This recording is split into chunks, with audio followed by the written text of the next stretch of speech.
O tema de hoje, entendendo a salvação. Inicialmente, a gente precisa dizer que a salvação não é adquirida por méritos humanos, ou seja, não sou eu que conquisto a salvação, não sou eu, nem muito menos você, né, que conquistamos a salvação.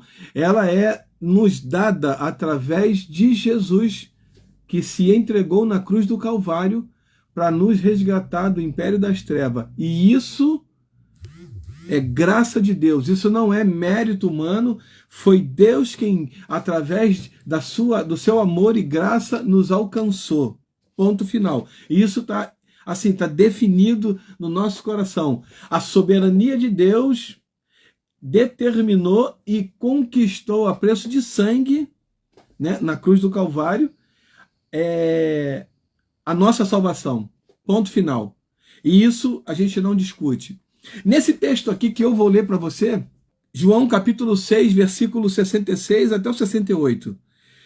Vou ler até o 69. Diz assim a palavra do nosso Deus o Eterno. Daquele momento em diante, muitos dos seus discípulos recuaram e não mais andaram com ele. Então Jesus interpelou os 12. Vós também desejais ir embora? Mas Simão Pedro respondeu a ele, Senhor, para quem iremos? Tu tens as palavras de vida eterna. Sendo assim, nós temos crido e reconhecido que tu és o Cristo, o Filho do Deus vivo.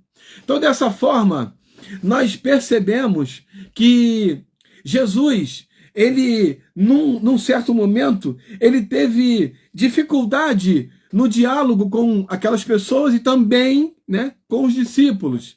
Porque o discurso era muito difícil, muito pesado, falava de coisas que aconteceriam no futuro, bem próximo ali, logo ali, e eles não estavam preparados para ouvir, e algumas pessoas, por não entenderem e por sentir muito forte aquilo, né, muito difícil aquele discurso, eles iam saindo da conversa com Jesus. E nesse momento, Jesus olha para os discípulos, se volta para os discípulos e pergunta, e vós, também quereis ir embora?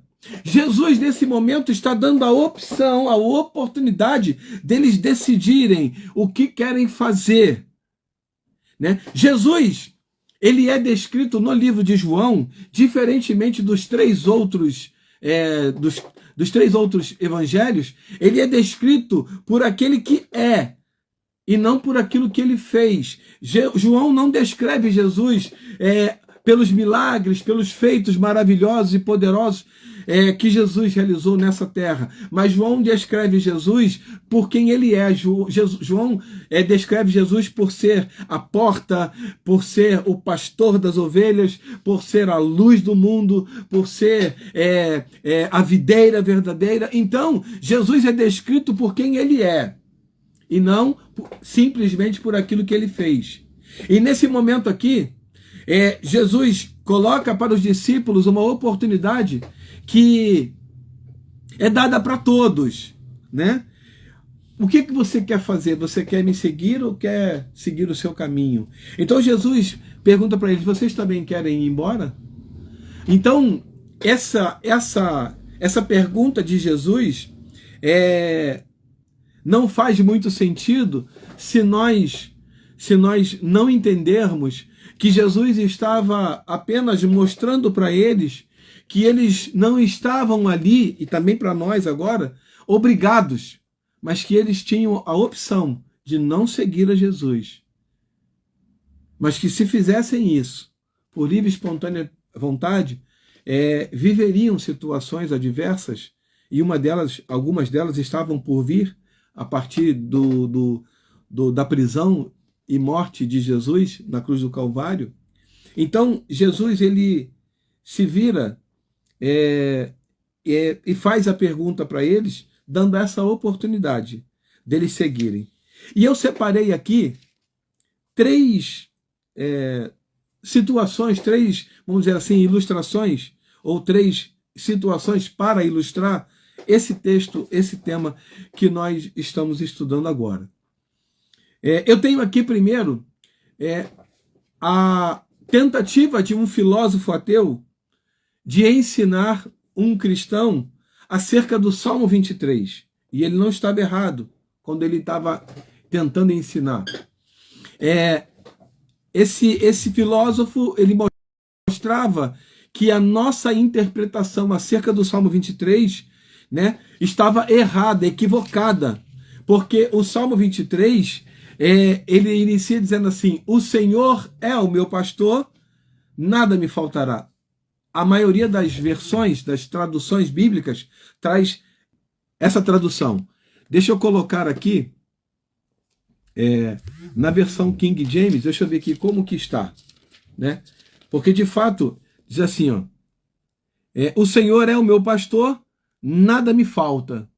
Então, essa tradução, esse nada me faltará, ele tem nos perseguido, e algumas pessoas acreditam mesmo que isso tem a ver com provisão. Algumas acham que isso tem a ver com a questão de nós vivermos adversidades, porque eles dizem: nada nos faltará, ou seja, não vai faltar luta, não vai faltar perseguição, não vai faltar adversidade, não vai faltar provisão, mas também não vai faltar luta. Então, essas traduções, essas interpretações, elas realmente estão equivocadas. O texto original, no hebraico, diz: o Senhor é o meu pastor, ele não me faltará.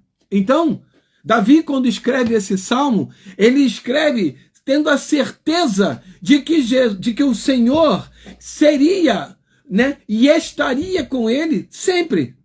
Ele não faltaria, seja em algum momento bom ou até mesmo nos momentos ruins. Deus não faltaria. Como pastor, Deus tinha provisão, Deus tinha proteção, Deus tinha cuidado, Deus não faltaria para ele. E aí, esse filósofo, né, ou algumas pessoas acreditam que o fato desse filósofo estar interpretando de maneira correta a Bíblia, isso traz para ele a salvação. Isso não traz. Não traz. Em hipótese alguma, né, o fato de uma pessoa interpretar a Bíblia da maneira correta vai trazer para ela a salvação. Não traz. Uma outra situação para ilustrar esse momento que a gente está meditando e fazendo reflexão: um pastor ou uma pastora, quando assume, e a gente tem visto isso nas redes sociais da internet, quando assume a sua posição, né, a sua condição homossexual, o fato dela dizer que pode permanecer na liderança de uma igreja não dá a ela o direito à salvação. Entenda bem, não sou eu quem estou dizendo que essa pessoa não pode ser salva. Entenda isso. Eu estou dizendo que algumas pessoas, alguns pastores e algumas pastoras estão declarando a sua homossexualidade, e mesmo após fazerem isso, estão continuando à frente das igrejas. Aliás, eles dizem que Deus, ele não faz acepção de pessoas, e Deus é amor, e eles continuam pastoreando. E nesse momento, algumas pessoas acreditam que essas pessoas estão salvas, porque realmente o que elas estão pregando se encaixa com a Bíblia, realmente o que elas estão falando tem a ver, e aí, então, algumas pessoas acreditam que essas pessoas estão, de fato, no caminho da salvação, o que não é verdade. Na corrida de São Silvestre, ela, em determinado ponto, se você assistir pela televisão, como eu normalmente faço, você vai observar que algumas pessoas, a corrida está aqui, ó, aí de repente aparece uma pessoa correndo. Ué, essa pessoa não estava aqui, de repente apareceu. Essa pessoa, ela está fazendo qualquer coisa, querendo atrapalhar alguém, querendo aparecer na câmera da emissora que está filmando, querendo mostrar o nome da equipe que ela participa, que ela é patrocinada. Tem N funções, né? N funções. Mas essa pessoa é reconhecida dos organizadores da São Silvestre como uma pessoa que não é legítima competidora. Ou seja, mesmo que ela alcance a linha de chegada em primeiro lugar, ela não conseguirá alcançar o pódio, ter acesso à premiação, porque ela não está inscrita, logo ela não é legítima nessa corrida. Consegue entender aonde eu quero chegar? Logo, essas pessoas na internet que estão fazendo muito barulho e estão falando que estão no caminho da salvação, talvez elas consigam enganar a mim, talvez elas consigam enganar a você, talvez elas consigam enganar a muitos.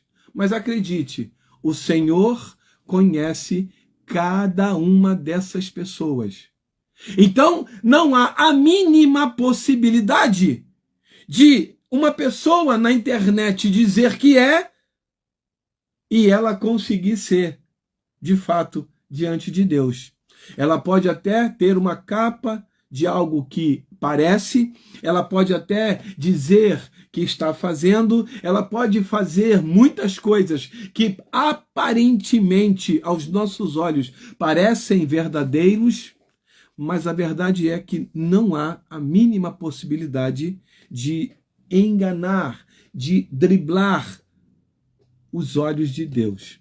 Eu vou ler para você um texto que nos traz assim conforto e certeza absoluta de que Deus não se engana com absolutamente ninguém. Eu vou ler para você aqui. 2 Timóteo, capítulo 2, versículo 19. Diz assim, a palavra do nosso Deus, o Eterno.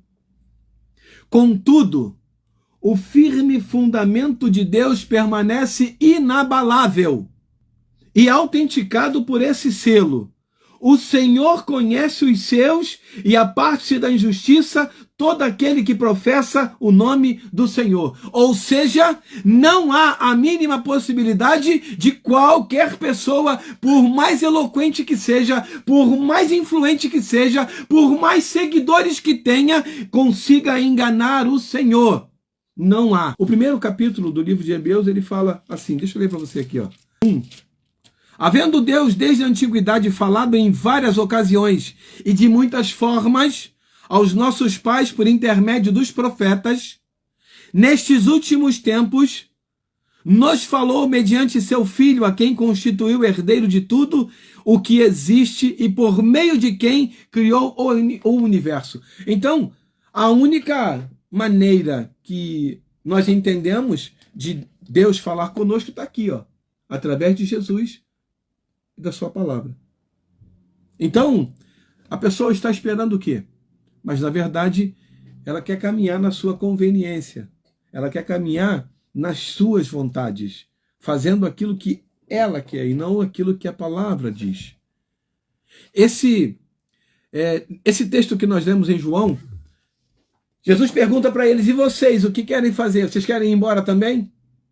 Aí Pedro tem uma resposta que é para nós, mas Simão Pedro respondeu a ele, Senhor, para quem iremos? Tu tens palavras de vida eterna. Então, Pedro reconhece em Jesus o Senhor, o Salvador, aquele que morreu na cruz do Calvário para nos resgatar do império das trevas e nos transportar para o reino do Filho do seu amor. Jesus que morreu na cruz do Calvário, mas que ao terceiro dia ressuscitou. Jesus que morreu na cruz do Calvário para nos perdoar os pecados. Jesus que não foi preso, ele se entregou, ele decidiu se entregar por amor de muitos. E aí o texto áureo, né, da maior prova de amor que uma pessoa pode ter, está lá no livro de João, capítulo 3, versículo 16. Porque Deus amou o mundo de tal maneira que deu, olha só, Jesus não foi preso. Entende isso? Deu o seu Filho unigênito de forma voluntária, para que todo aquele que nele crê não pereça, mas tenha a vida eterna. Então, se eu e você temos a vida eterna, não é porque nós subimos o monte, não é porque nós lemos a Bíblia 35 vezes, não é porque nós jejuamos 30, 40, 50 dias, não é porque nós vamos a todos os cultos da nossa igreja, não é porque nós estamos orando 3, 4, 5 vezes por dia, não! Nós estamos no caminho da salvação e temos essa certeza no nosso coração, porque um dia Jesus decidiu se entregar na cruz do Calvário, por mim e por você. E isso é graça.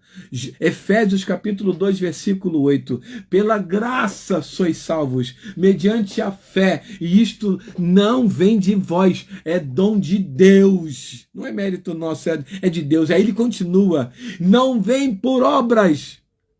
Porque senão eu podia dizer, né? Não, porque eu estou fazendo tantas obras, né? E aí a gente podia tentar um ser maior do que o outro, dizendo, não, porque eu estou fazendo, eu sou merecedor. E a gente batia no peito, não. Ninguém, absolutamente ninguém, a começar por mim, ninguém é merecedor dessa salvação extraordinária que foi conquistada na cruz do Calvário por Jesus. Ninguém é merecedor, mas ele decidiu nos amar, porque Deus amou o mundo de tal maneira, olha, foi uma maneira assim que a gente não consegue nem explicar, de tal maneira que deu o seu filho, o seu único filho, para morrer na cruz do Calvário, e todo aquele que nele crê, não vai perecer, mas terá a vida eterna. Essa é a certeza que nós temos. Então, quando você se deparar com alguma postagem, algum vídeo, algum podcast de alguém falando N coisas acerca de muitas situações, aí você vai se perguntar, será que Deus não está vendo isso? Mas como pode? Será que Deus não está vendo isso? Não se preocupe. O Senhor conhece os que são seus. E aí, no texto que eu falei, lá em Timóteo, aparte-se da iniquidade. Então, aquela pessoa que está servindo a Deus, ela deve apartar-se de toda iniquidade. Se você tem tido alguns exemplos que não correspondem a esse texto, não se preocupe, não se guie por esses exemplos, você precisa se guiar por Jesus, que morreu na cruz do Calvário por você. É bem verdade que nós nos entristecemos diante de algumas situações, alguns exemplos errados ou alguns maus testemunhos. É verdade. Todos nós nos entristecemos com algumas dessas situações. Mas o que eu quero dizer para você é permaneça firme.